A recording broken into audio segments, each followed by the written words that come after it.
Welcome to What's My Thesis. I'm Javier Proenza, and today my guest is Mary Boo. So people may not know about the Ikea Residency, but that is like how I became aware of you through Molly Schulman, who was part of it with Jovi Schnell and what's his name? Trent, Gentle Trent. Gentle Trent. What's his last name? Do you remember? We will just cut him out of this list. I know, Trent. I just can't think of his last name. I think of everyone as their Instagram handle, unfortunately. Yeah. I know. That's the life we live now. I know. But yeah, so tell us a little bit about that. And then, so were you doing any of this guerrilla style stuff in New York as well? Good question. I was doing a lot of guerrilla stuff. I was really deep involved in like the poetry community and... So people, let's explain IKEA Residency. We can keep going away from it and get your origins and come back to it. So IKEA Residency, what is IKEA Residency? IKEA Residency, contrary to the name, is not at all affiliated with IKEA. Number one frequently asked question. So basically it's a guerrilla style residency that my dear friend Zoe Blair Schlagenhoff and I started 1 year ago. And basically the premise is we're inviting artists, writers, chefs, video artists, comedians into IKEA with a curated partner that we kind of select and pair to IKEA and then the rest is kind of up from there. So you can maybe just talk with this person, you can workshop, maybe you go back to your studio and make something inspired by the conversation or inspired by IKEA, or maybe ideally you do some kind of collaborative piece. But that's all we ask. We just ask that you meet once at IKEA with your partner. That's the whole premise. Mm-hmm. And were you spending a lot of time at IKEA? How did this, what was the source of inspiration? Definitely. I want to talk about Molly's birthday party. Iconic, amazing. So bummed to have missed it. What was the source of inspiration? Well, I'd always wanted to start like an artist residency. It was a big dream of mine. And unfortunately, Zoe nor I have a trust fund at all, or like have swaths of land where we have like a farmhouse or a chateau in France. So we had to get kind of crafty, like what space can we use? There's a lot of public space at IKEA. It's pretty close to where we both live.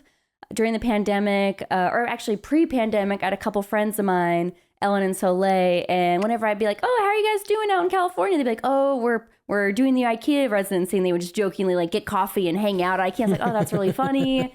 And what happens if you take up space and just name it something else? Yeah.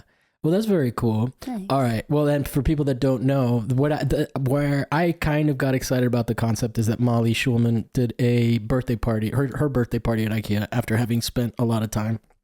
And we basically just had a party in the living room showroom, which was densely packed. People, customers would try to come in and work around us and try to check stuff out. It's really funny. But it was really cool. I have a clip of it where even on the outside, you can see friends of Molly's, there's bleed out. That's amazing. It got so packed. Yeah. Then we all went to the cafeteria. We ate some food. And then after that, there was an after party at the Blue Room, I think it's called. Totally. Which is a really nice bar. And the service was actually really good. Oh, hell yeah. So yeah, that was very fun.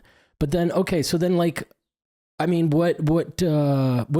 is your action? You're an artist, right? So what is your main practice like? Is it always kind of this corporate mischief? I try. I was reflecting on the drive over here actually, and I feel like I've had such a windy road with art. Uh-huh. Yeah, in undergrad I did a lot of performance sculptural stuff, video art, and then after that for the next 5 to 10 years I did a lot of poetry stuff, and now I'm getting back into 2D. But I guess in my heart of hearts I really feel like art is a way to see the world. Okay. Yeah, and so I do enjoy the mischievous nature of art, or the conceptual nature. People like Sophie Calle have always resonated with me, or the Yes Men. What kind of stuff? The Yes Men I've heard of. They do political activist kind of stuff. What was their first thing that they got famous for? It was during the Bush era, right? Yeah, I think they went on CNN. They had pretended they were these stockbrokers or something, and they said one of the biggest oil stocks was tanking, and they actually made that stock actually lose a tremendous amount of money, which is kind of cool. That's pretty interesting. Yeah. Okay, and then what the other artists? Yeah, Sophie Calle. I feel like her premise is artist as detective. For example, she's a French conceptual artist, and one of the pieces she became really famous for is she was a maid in a hotel, And as she was cleaning people's rooms, she would take photographs of like all of the people's stuff. Like she would like lay it out. I think I remember this work. Yeah, like stuff like that. Or like she hired a detective to like follow her around, like stuff like that. I think is like kind of fun and silly and intimate. Yeah. So then is there like an overlap with all this trickster stuff? Like were you playing with that with the poetry? How long were you doing the poetry for? How long was I doing poetry for? Probably since like 2013 to now. So I guess, about 10-ish years. And you stopped making visual art for that time period? It was like in and out. Like I would do like a lot of like, at the time there was like kind of a poetry movement that like intersected visuals with text. So I was doing some of that, but yeah, I wasn't making too much like drawing or painting. It was a lot of poetry because that was what I was able to make at the time without a studio was the most part for it. But go ahead. But yeah, definitely trickster elements involved. For example, I was invited to do a Zoom reading last year with Peach Mag and The Middle Room. So cool. They're both really cool organizations. Highly check them out. And I had done a couple Zoom readings before, but I was thinking about Zoom readings as a medium. You know, we'd all been to so many Zoom readings or Zoom performances or whatever at this time. This was like maybe 2022. And so I was like, well, how can I make something more interesting, you know, instead of like the same boring, like, you know. And so it was a normal reading. And it was also an April Fool's. So that also gave me the idea. It's like, this is all part of it. Like everyone's going to do this, but no one did but me, but that's fine. Anyway, so it's a normal reading and I'm reading off my phone and I like say something like, oh, it's on low battery, might die. And then I pretend to have my phone die. And I'm like, oh no, I'm reading my phone's off. Like, let me figure out something. And then I quickly figure something out and I retrieve poems from like all over the like my apartment basically. So like the first poem I read is like from my crock. I'm like reading from the inside of my crock because it's about like that. And then I like dig into my trash can and I like find an orange peel and I had written my poem on an orange peel. And then I like set up an air mattress like with a bed and like I shake the pillow out and in the inside of the pillowcase is the poem.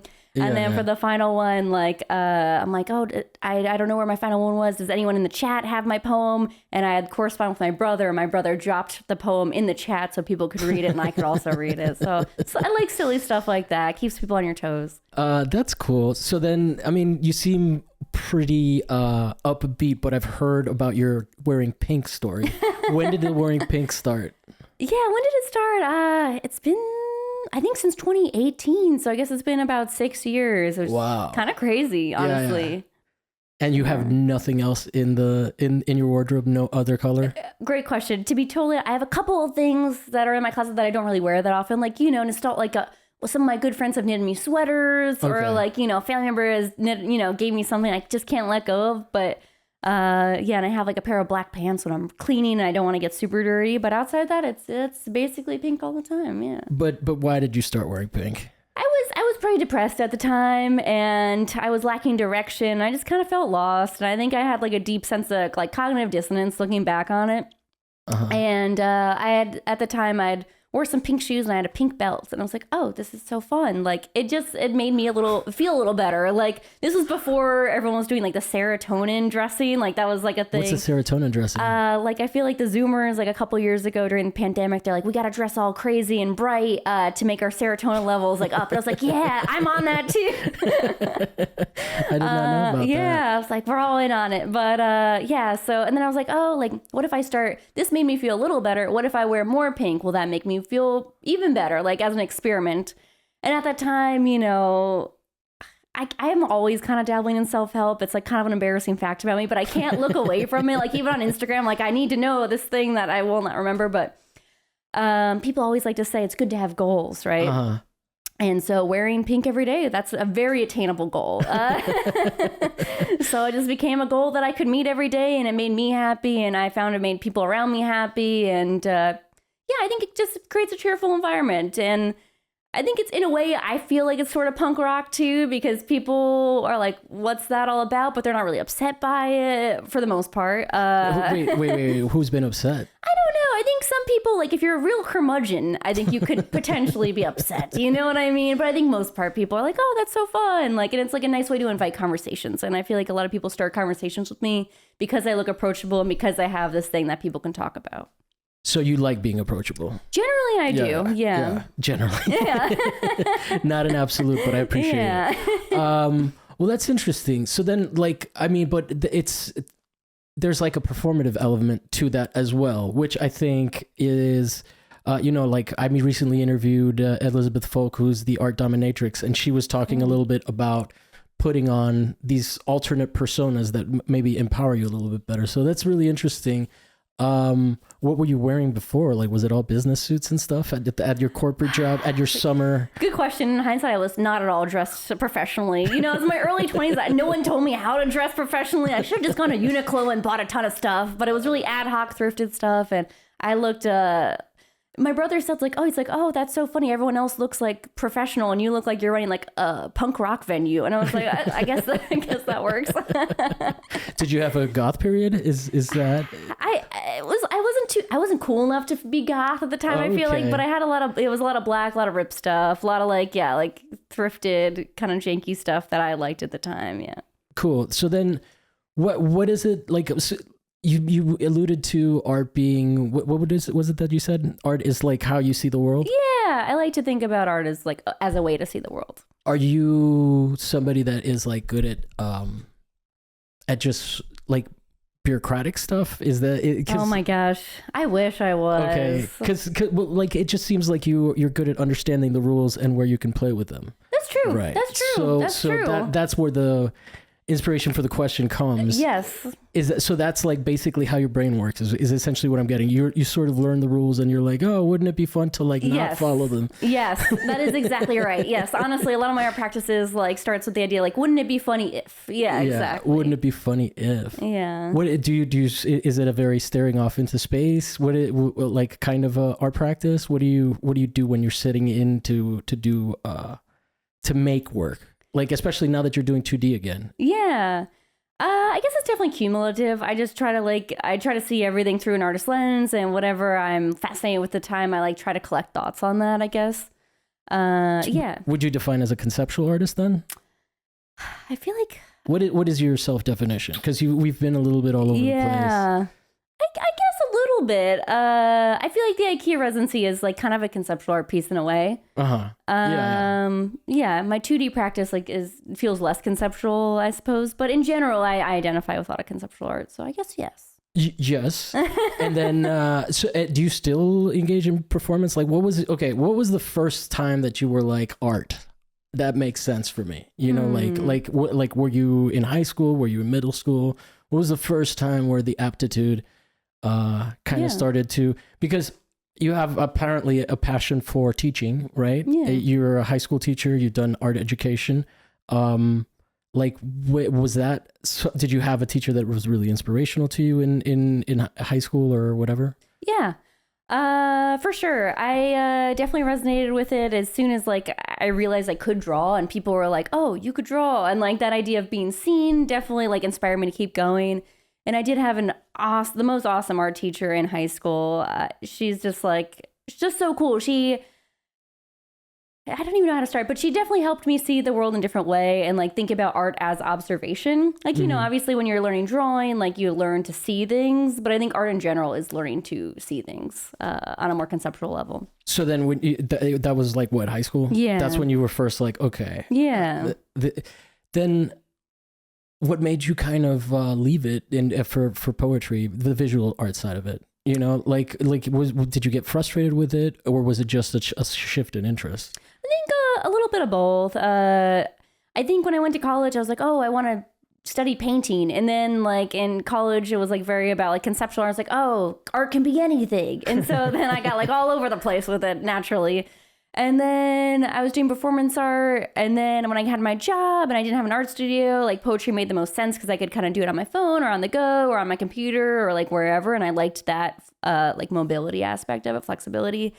And at the time, there was like a lot of like comedic, weird internet poetry that really resonated, and that was really exciting at the time. And I wanted to be in on that. What was it? This is 2013? Yeah, exactly. And I was very into Twitter and made a lot of my friends through Twitter, which is how I actually met Zoe Blair Schlagenhoff. I know her through Twitter. Wait, so there's a whole subculture of poetry that's been happening while everybody's been complaining about how bad it's gotten? Yeah, it has gotten bad. Has the poetry gotten bad?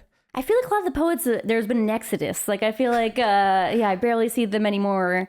So it was a moment in time. There was a moment in time. It was a big community, and yeah, we were all internet friends, and it was a beautiful thing. Was there any real life interaction with them? Yeah, okay. Definitely. Yeah. You guys did. I lived in New York at the time, so like a lot of the New York people I would meet. And then one of the poets from the scene named Ketch, she would organize like a yearly poetry festival, like a very DIY guerrilla poetry festival in Denver. And so all of the internet poets from all over the US would like meet up in Denver every year. And so that was really cool. I think that was one of the first times I had met Zoe, actually. This was probably like 2017 or something like that. Yeah, I met a lot of people I had interacted with previously, but never in person. So that was really cool. So then it does have a little bit of that art scene gallery. Because what was really impressive about the Ikea residency, I was telling you before we started recording, is just, I mean, it's so hard to get people to show up to anything, right? And the excitement of that night was pretty wild. There were people getting tattoos and stuff. Yeah, it was amazing. So I just found it really interesting as a project. There was somebody that was dressed as an IKEA person that was running from one end to like overwhelmed. Jackie Tran, amazing, an icon. Yeah. So it was really vibrant. Was like, have you always been like social and subverting social settings kind of thing? Like, is that, did that come after college? Once you started to understand sort of the conceptual side of things? Because I do think that it's a collaborative piece, but I do think the IKEA residency is specifically a conceptual conceit that you're sharing with a group of people, right? So like, what did you like, what, this is just such a specific interest. It's really hard for me to pinpoint what the question is, but like, what were you doing? Did you do any wild stuff in school? Kind of like wild stuff in school. Is there anything that you did before before you identify as an artist that you could kind of point to and be like, oh, okay. I was already showing indications of this sort of like guerrilla stuff. I think I always liked what made art fun for me, I think, is always like building a team. Like even in movies, I love like the team montage. So like heist movies, kind of. Yeah, exactly. Like in Ocean's 11, like I love the building a team. Like, oh, you're good at this, you're really good at that. Like even I remember vividly in kindergarten, I got in a lot of trouble for this, but I thought it was the best thing ever. I was convinced that if I dug a hole big enough in the playground, we would like hit Disney World or something, because that's how my 5-year-old brain worked. And I got not only my entire kindergarten class, but the neighboring kindergarten class. And so there's just like 65-year-olds digging this hole together. And that to me feels like, the beginnings of an art practice in some ways, I suppose. That's interesting. So then you do feel like you work better collaboratively, especially in this, I feel like you, of all people, maybe seem to thrive most from an audience, right? When we're talking about the Zoom stuff. Yeah. Right? Like, I think typically artists tend to be like a little bit more standoffish. So that might be where the poetry comes in, right? Like poetry, I feel like, is very vulnerable. And when you're reading your own poetry, you're exposed, right? My friend Alex was saying that it took him a while to be able to read his poems and not cry. Totally.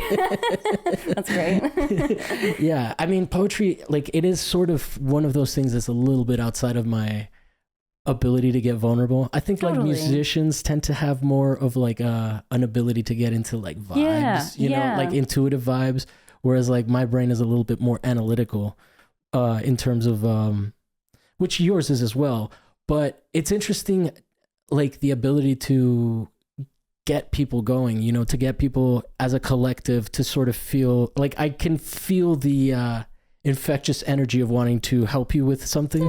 Yeah. You know, so what are you trying to like, I feel like if you're teaching it at high school level, but you've got these like high concept kind of practices, like that's interesting. What can you get away with inserting into an education at that level? You know, because I think most kids in high school are probably thinking about like being able to paint. Do you get into like more? I really do try to offer like a lot of like conceptual frameworks for them. Like I do like a kind of multimedia food unit, and we talk about like a lot of conceptual artists there, like Janine Antonia, who does this sculptural piece called like Lick and Lather, and it's like these feminine busts that are made of chocolate or soap, thinking about like the objectification of women. Or Agnes Dennis, who like got a big grant from New York City to make a public artwork. And she's like, I don't want to make an abstract marble public artwork. And so instead she made giant wheat fields in Financial District. So I do like, talk about Felix Gonzalez Torres. So I try to talk about things that I think are interesting.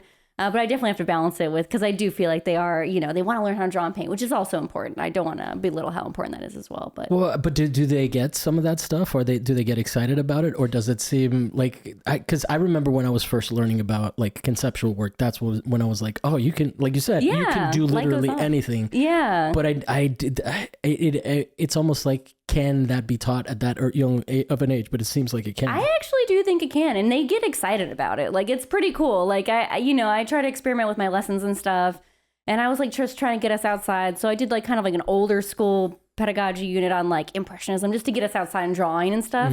And I have them write about the Impressionists and stuff, like as I do with a lot of artists. And a lot of them were like, oh, I don't get, like, at the time, obviously this was revolutionary. They were like, they were going so far away from what was considered like high art or whatever. But all my students were like, oh, this is like so boring, because it's so like, white ladies and they're like, their tote bags that have Monets on them or whatever. They're like, this is plain.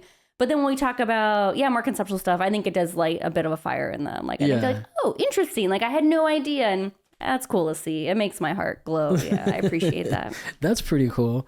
Well, then, like, what are you... How many years has the residency been going? And just one. This is your first year? Yeah, wow, you guys knocked it out of the park the first year. Thanks. I just remember hearing about it. And then it turns out that like this year also Ikea decided to have an actual residency, right? Yeah. Can you talk a little bit about that? Who is it that they got? I Annie Leibovitz. So it's very comical. Right around the same time we launched our residency, we had the idea, we'd Googled it before, there was nothing, but just as we launched ours, they had also had their own residency at the same time, concurrently. And their idea is a little different than ours. Their artist in residence is very famous, Annie Leibovitz, extremely famous. And I guess their premise is she's mentoring teens around the globe in photography. And one thing that Zoe and I like to bring up about this is, I guess Ikea reserves the rights to all of those student artworks, which is kind of a little interesting. Oh, wow. But yeah, actually, it's so interesting. If you Google Ikea residency now, we beat their SEO. So I feel pretty good about that. That's pretty good. Yeah. I mean, I think maybe people would come to you for art more than they would for to Ikea, totally. Right? Although I've seen a lot of houses with Ikea, like that. There's one particular one that I've seen, which is like a taxi. Oh my God, really? And it has like Ikea stuff on it? No, it's a painting that is of a taxi in like New York or something that I've seen at a couple people's houses. But it's funny like that. But then. What have you learned from doing it this year? Any updates that you're doing for the next year? Any thoughts? Any like reconstructing going on?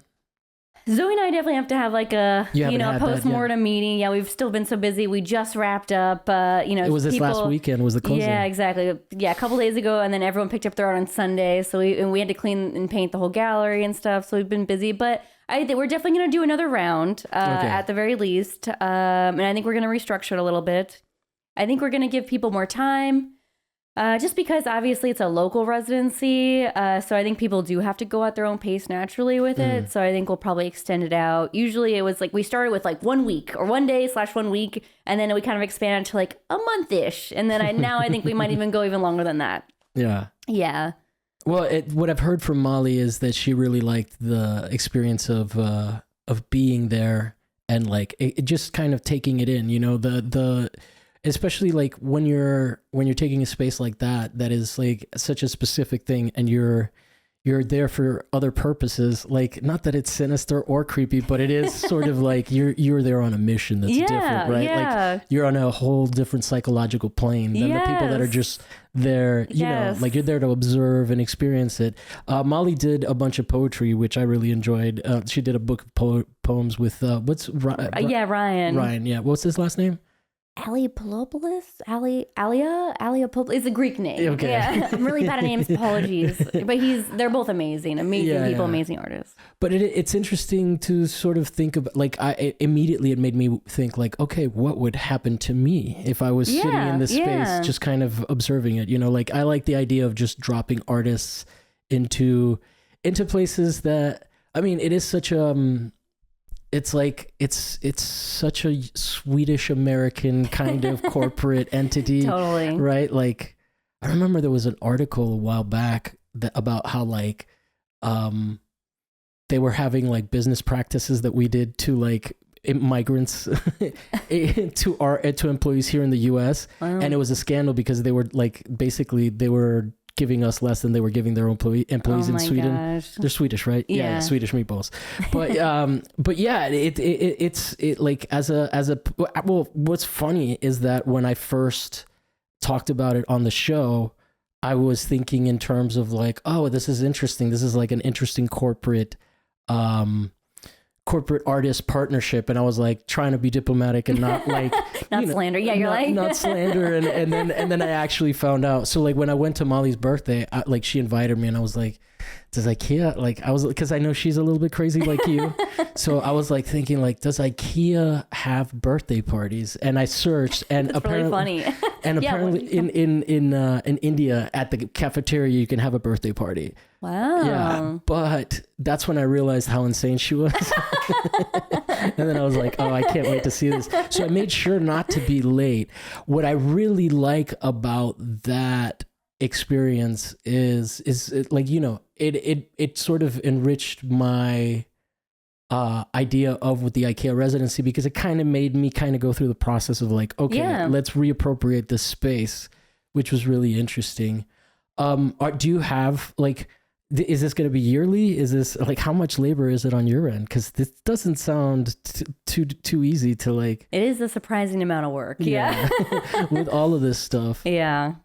But honestly, it's so much fun, and we're really excited to keep going. And honestly, you got crazy momentum. Yeah, exactly. When you got so much momentum, I feel like we just got to keep going, and it's inspiring to keep going and getting all this feedback from Well, what kind of feedback have you gotten? People are just really excited about it. It really resonates. I think that turnout to the show like really shows that something clicks like in people, and like, oh, like, yeah, just something resonates. There's this literary magazine that people tell me about that I've also known about called Taco Bell Quarterly, which is also not affiliated with Taco Bell, but it's become like gained like crazy interest. Wow. And it's become almost like one of the like hardest magazines to get into because they have so many people wanting to join it. So I think there's something in the zeitgeist. So like we're just tired of this culture, this American culture, this corporate culture stealing everything cool from us and like, you know, selling it back to us and like with unethical labor for a crazy amount. And we're just tired of it and we have nothing left. So it's like we're like kind of comically scraping back at it. You know what I mean? We're not even making a dent, but it's like this like kind of futile effort that's kind of funny, you know? What generation do you fall into? I guess I'm a millennial. You're a millennial or elder millennial or young millennial? I'm middle. I'm 31. Yeah. 31. Okay, yeah. Cool. You seem much more youthful. Thank you. Yeah, I don't understand where all this energy comes from. I'm almost jealous, but no, it's really interesting. Do you have any other sort of like things that you're doing maybe that are not so much you handling this many people, but like maybe more personal, you subverting something? Is there something in the works? I mean, I know that it's greedy of me to be like, this is so cool. Give me more.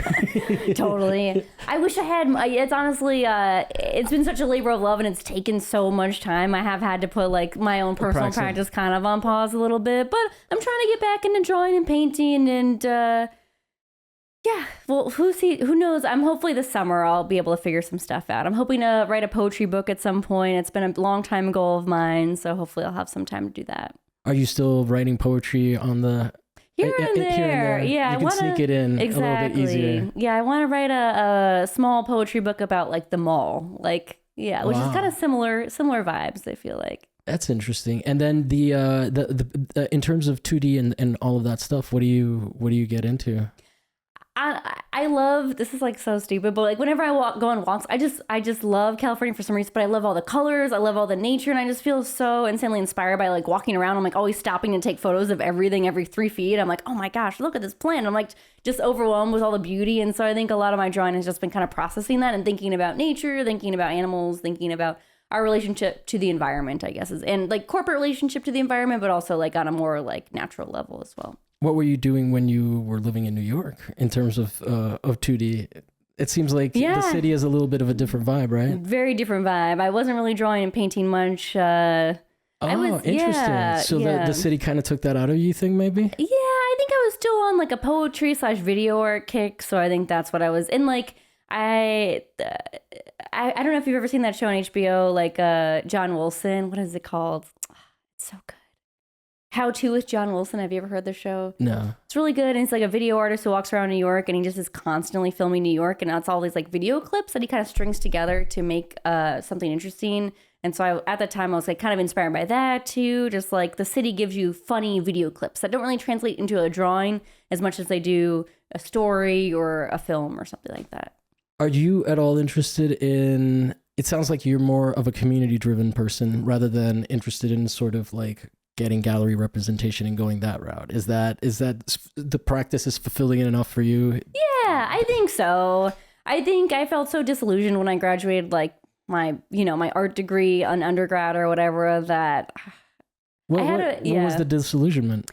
I don't know, like my professors at the time, there's always a bit of a lag, because, and they were just like, oh, after you graduate, you just like get blue chip representation and you just go in and you show them your portfolio, or there's like this like almost like boomer-esque ideology going on. It's like, just go send them your resume, and it's like that's not really how things worked. And I had to get rent and make money to survive, and I just felt a little maybe bitter that there weren't enough practical life skills. But like in hindsight, I think that's part of it, like this like kind of artistic bubble, so I'm not embittered anymore. But at the time I was kind of like, oh, like this is the goal, there's no way I'm gonna achieve that goal, might as well do something totally different, like, and also fuck that a little bit, like. But did you did a art major, or did you do art education? When did the art education come? Was that a separate like a certification thing? Exactly, it was down the line. Yeah. How's the certification? How long do you do that?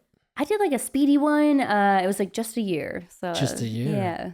And what's the situation in terms of like, do all LA schools have good art programs? Are some like Good devoid question. of them? Because you always hear about like funding being cut and stuff like that. I think it's so hit or miss, I'm sure. Just like in New York, like a lot of, probably not every school has a good art program. I'm really fortunate in the school I work at. We have 2 art teachers and we have 2 dedicated art rooms. I don't have to like art on a cart or anything like that. So I'm very fortunate. Yeah. Well, then what's the exciting thing about being there then? I mean, I would be excited to have you as a professor. Thanks. For my kids, but like, are you like teaching them how to, like, what is your like? Yeah. I think, like I said, like, I just think art is it's an interesting way to view the world. And I think kids are really excited about that. They're excited to talk to you about things. They have all these opinions. They're excited about, sharing these opinions with you. They're excited about learning about themselves. And I feel like art is such a good vehicle for so many things, like building confidence and skills, like problem solving with materials, like thinking about new perspectives, like seeing people outside of like the Western canon. Like, I just think there's like any conversation you can have about anything, you can have it in art, which I think is really cool and exciting. And it's just so cool to like help students discover their skills. I get to share what I'm passionate about and be like, oh, this thing reminds me of this artist that I really like. Oh, did you go to the Broad and see that Keith Haring show? You would love that. And just like get them hyped up. And do you get to do like field trips and stuff? Yeah, we do a couple actually. We went to the Huntington Gardens recently, which was so awesome. We had a partnership with them, which was amazing. And then a few weeks ago we went to LACMA too, which was so fun. The kids are so eager to go back, and it was cool to take them there too. There's like a stat that's like, if you don't go to an art museum before you're 18, it's like pretty unlikely you'll ever go back. Wow. Yeah. So it's good to get the kids into art museums. Art museums should be free, and especially for kids. Like, is that the case? Are they free? We got our kids in for free. Yeah. But I feel like a lot of museums are free for kids. It must be so crazy.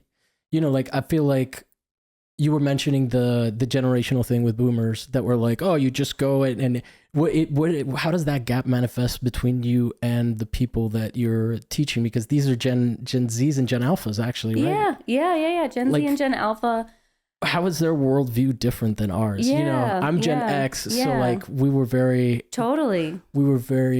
almost nihilistic. Yeah, for sure. and disillusioned with consumerism, but not and then I think the millennials kind of lost a little bit of that because of the internet. Yeah. The internet just kind of overwhelms you with all this like oversaturation. Definitely. I had a friend that doesn't have a TV, and I was hanging out. I was like, oh my God, what are we doing? We're like being together. Is that, do you like, Yes, what about attention spans and stuff like that? Yeah, I definitely feel there's a bit of a gap in some ways. Like, I'm a millennial, so I was like really into Tumblr at the time, and like I was really into fanfic at the time, and the internet at the time felt like full of possibilities and full of creation and full of community, and it was like more democratic, I feel, in some ways, like, and fan forums, or like, in forums, like no one is more important than anyone else. Yeah. And on Tumblr, it's about curation and like deciding your own taste. And now in this culture of like TikTok and Instagram reels, like it's like the age of the influencer. So most people, I feel like, are consumers to the influencer. And I feel like there's a big culture of fear. I feel like kids are even more afraid to say like anything that's outside of like mainstream. I think people are worried about saying the wrong thing and like it being all over the internet. And there's not a lot of room for them to like experiment and kind of grow. And that's a little scary for them, for me and them, But you must be a godsend. Like, I guess you're sort of empowering them a little bit to feel a little bit less, like more brave, or at least I try. Maybe fine. Because I guess subversion is still an essential key even in those situations, right? Like even if you were worried about saying the wrong thing, you still want to be able to subvert, right? Yeah. It's interesting. These kids are just younger than all the kids that are like protesting right now. Yeah. And one of the things that's interesting about that setup is like, I think a lot of the kids that are protesting don't really see an economy that they can participate. Yeah. So it must be really, really interesting to have your fingers in that, like as an experience. Yeah, it's truly wild. Yeah, sometimes it's even hard to like when my art teacher gave me like, they're like, gave me a prompt or whatever, I would just kind of doodle and not really think about it. But even when I ask them to doodle, sometimes they like really want to look at their phones, look at Pinterest first, and I was like, I don't want you. Art isn't about replication to me. You know what I mean? That's like not really part of it. So I hope like if I can ingrain anything, I hope to, hopefully help them experiment a little and like dive into failure a little more. And that's something I could learn too more. So tell me about that. I don't know. I get where they're coming from. I fully empathize where they're coming from because I too am scared of failure. I like don't like it. It's uncomfortable. It's uncomfortable, and I get that, and it's scary, and you don't want to see people seeing you in this like age of surveillance. Like you feel like everyone's watching you sometimes. And everybody's going to remember everything that exactly, even though no one really cares exactly about this memory of the internet. That's both like forever and ephemeral. It's just so strange. Yeah. It's like a doom scroll situation of a generation. I wonder, so do you see anybody kind of rejecting that? And there are a couple, and it's awesome. Like a lot of my kids, like when I try to take away their phones often so they can just relax a little bit. And I have a couple students who like never look at their phones, never ask about their phones. And whenever they're done with something, a couple of them will just look out the window. And I was curious. I was like, that's beautiful. So I was like talking to them. I was like, wow, like, like, are you guys on social media? I was trying to interview them a little bit to like figure out like, how did they get so good? Like I am more addicted to my phone than these 14-year-olds, these two girls I'm thinking of. And this one girl who's probably 14, she's like, well, I just think about like, I don't want my whole life to be looking at a phone. I don't want those to be memories I have. And I was like, that's so true. But like, I don't know how many people really think that way. And I was just like, wow, that's awesome. And the other girl's like, I just love looking out the window. And I was like, I said something stupid being like, oh, isn't the window like the original screen or something like that? I'm like, oh, Miss Anderson, yeah. Wait, Miss Anderson? Yeah. Wait, didn't I introduce you as Mary Boo? Yeah. Oh, I was just saying from my kid perspective. That's what my kids call me. My students call me, yeah. Oh, okay. So you have a work... My alter ego. You have a work alter ego? Yeah. Do you feel more empowered in one than the other? Ooh. They're both really different. I gotta say, they're both really different. I try to keep them very separate as I can, to be honest. But they both wear pink. They both wear pink. I know sometimes I think like if I'm doing anything really sketchy, I should wear a different color. But no, fully what do you pink. Mean by sketchy? I don't even know. Sometimes I think like some of your guerrilla art. Yeah, exactly. I don't want to say like, nothing bad, nothing evil, but like sketchy to the corporate establishment. Exactly. Or like, I feel like teachers are always kind of on surveillance, so doing anything like, I don't know, they'll find reasons to not like you sometimes. Like I don't know how much you know about teacher stuff, but it's like teacher as like you have to be a really good, perfect citizen kind of thing, you know, or else parents could get upset at you, you know. So yeah, I used to coach soccer. I was not good at that part of it. It's tough, Yeah, parents are very, very. They have a lot of time to think about they spend a lot of time thinking about their kids, which is totally. Which makes sense, but at the same time, it used to be a lot different. Definitely. Like where people would not believe kids, they would believe the teacher. Totally. And it's like, yeah, exactly. We don't have to trash talk parents, but yeah, well, I mean, it sounds like you also have a little bit of that anxiety. I definitely identify with that, you know, especially doing something publicly like this. Yeah. It's like very difficult to sort of to sort of do these things. I feel like if I had an outlet like you do of subverting IKEA and stuff like that, maybe that would be a little bit healthier for me. Is that like I'm just so fascinated about like just kind of how you see the whole system.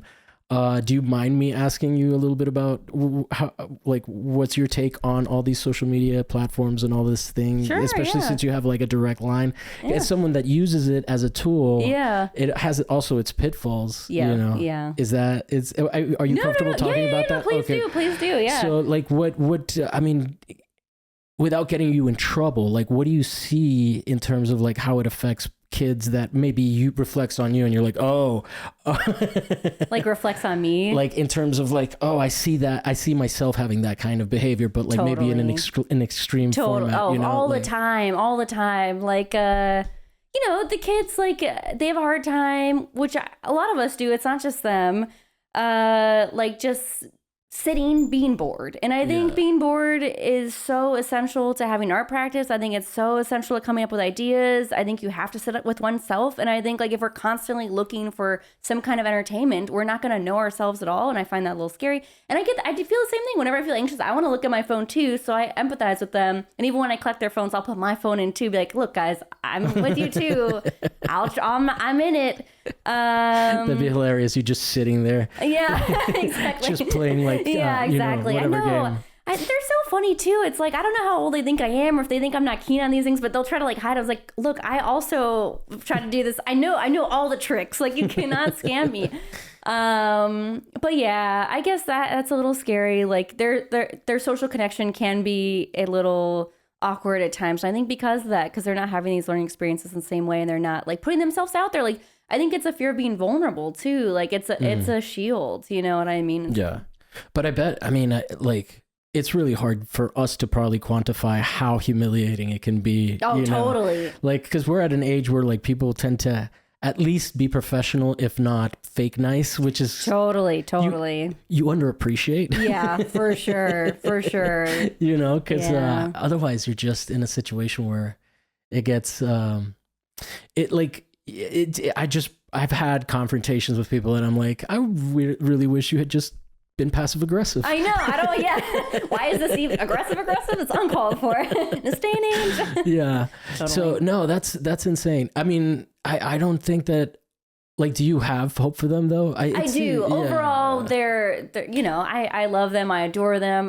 They have their own challenges. They have their own challenges, as every generation does. But I don't want to be like, oh, you know, like a boomer take, like, oh, you know, your generation, blah blah blah. It's a unique challenge. It makes sense. Like a lot of them received iPads when they're babies. You know, the phone is super addicting. It's made to be addictive. I totally get it. But overall, they are so much smarter and wiser than I was at that age somehow. Nonetheless, even if there's certain things that, you know, maybe will take a little longer to shake out and stuff. They know so much more about the world. I think they're better informed for the most part. Yeah, they're really fucking cool. And they make me excited to come into work. They're really cool people. You don't like feel stress when you're every morning before you go in? You're just like a little, you know, there's a couple here and there, but no, for the most part, I'm excited to be there and they're excited to be there because it's our class. So it's honestly usually pretty chill and we all appreciate that chillness we can cultivate together. Nobody's ever like, oh, this is stupid. This is art. I'm never going to use this. Occasionally, and but then you win them over. I really try. Yeah, I really try. I'm picturing like Dangerous Minds, kind of like 90s teacher coming into a hostile environment and then pulling it off.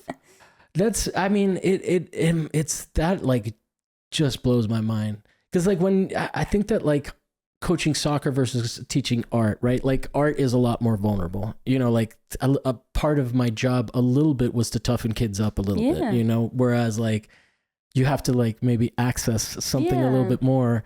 And then that gives me anxiety just thinking about that, because like, what if someone's so vulnerable that they go tell their parents about like, oh, you know, like, or like, what if you say something that maybe hurts their feelings, you know, like a critique about work. So that's crazy. And like, you have to push them, but you don't want to push them too much. It's a fine line. Yeah. I try to talk to all my students all the time, so I think that helps too. Like I try to have a lot of individual conversations with them on a pretty constant basis. So I think they hopefully know I'm coming from a genuine place, like I want to help them. But my impression is that like this generation is not as euphoria as the show Euphoria makes it seem. Totally. And I think that alienation from the phones is sort of an interesting thing. Sorry to get into a philosophical discussion about your children, but yeah, it's crazy. Well, yeah, I mean, you're a really, really, really interesting like case study, because you're dedicated to sort of this practice of yours, right? But you're not, you're incredibly ambitious, but in your own like little space, which I find exciting.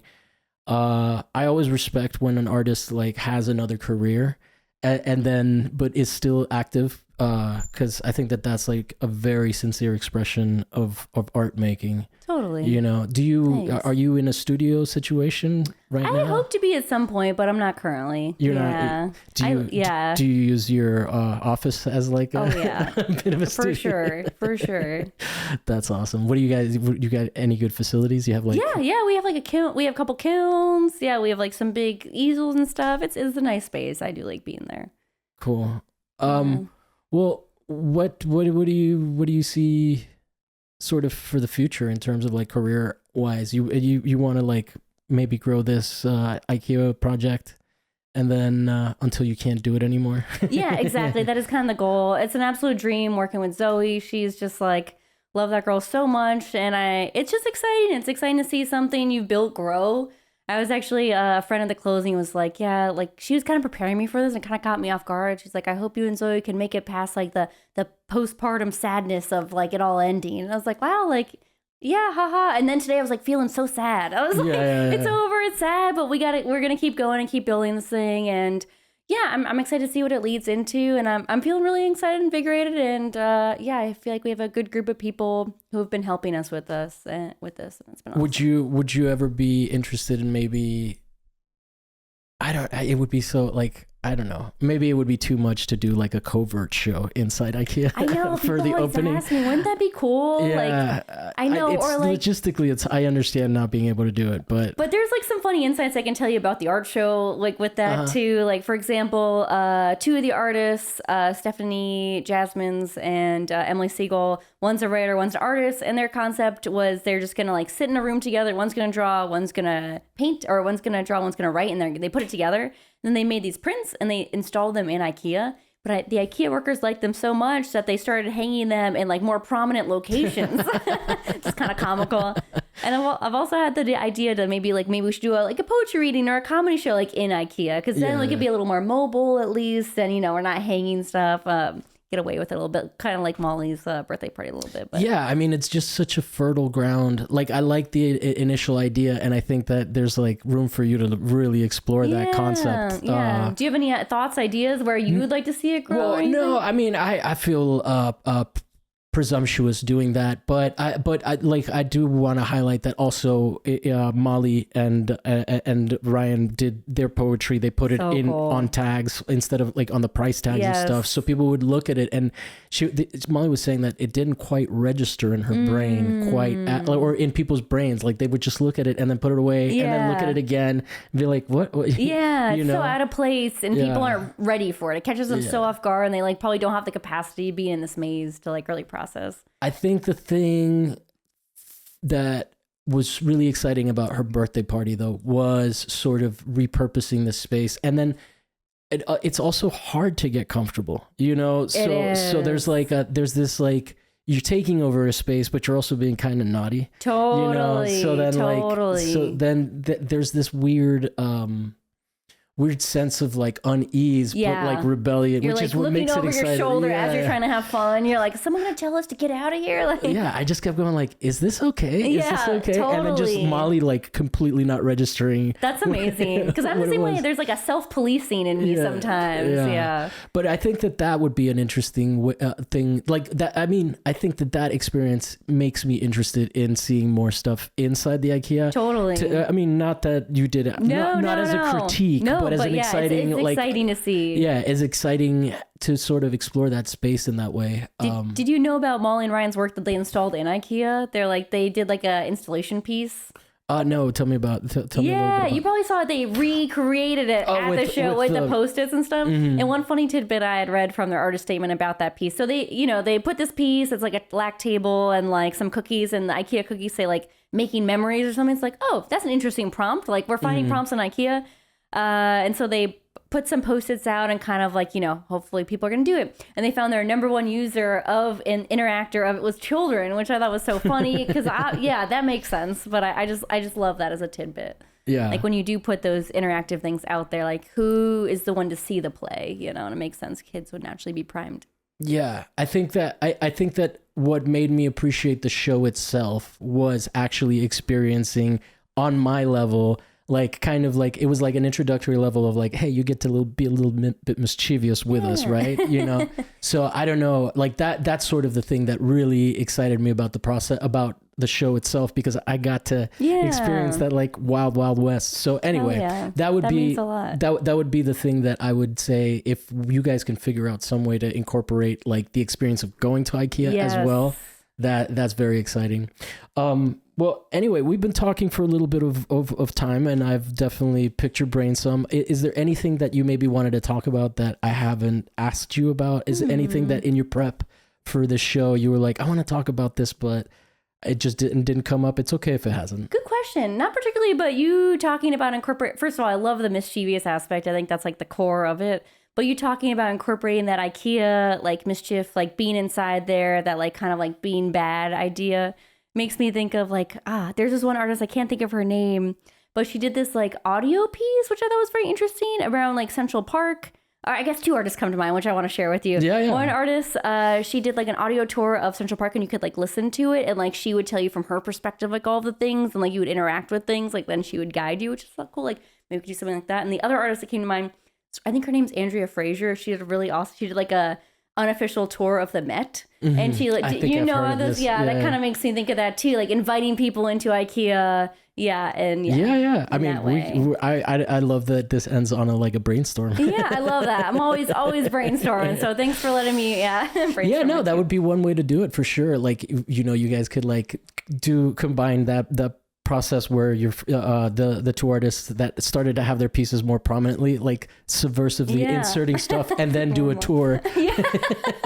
Totally. Combine those two ideas. It's just so exciting. Like, like a part of I feel like I've struggled a little bit with questions in this interview, just because it's so conceptual, like what I want to ask you about, that it's kind of hard. Like it's a little bit different than a typical interview, for me. Totally. So, but that like the whole idea of that experience, like I'm never going to forget Molly's birthday, and I'm also never going to be able to have a more interesting artist. Like when she did that, it made me proud to be her friend, because you're friends with someone for a long time, they're a badass, but then all of a sudden they remind you like, holy shit, like you got the goods, and that's why we're homies.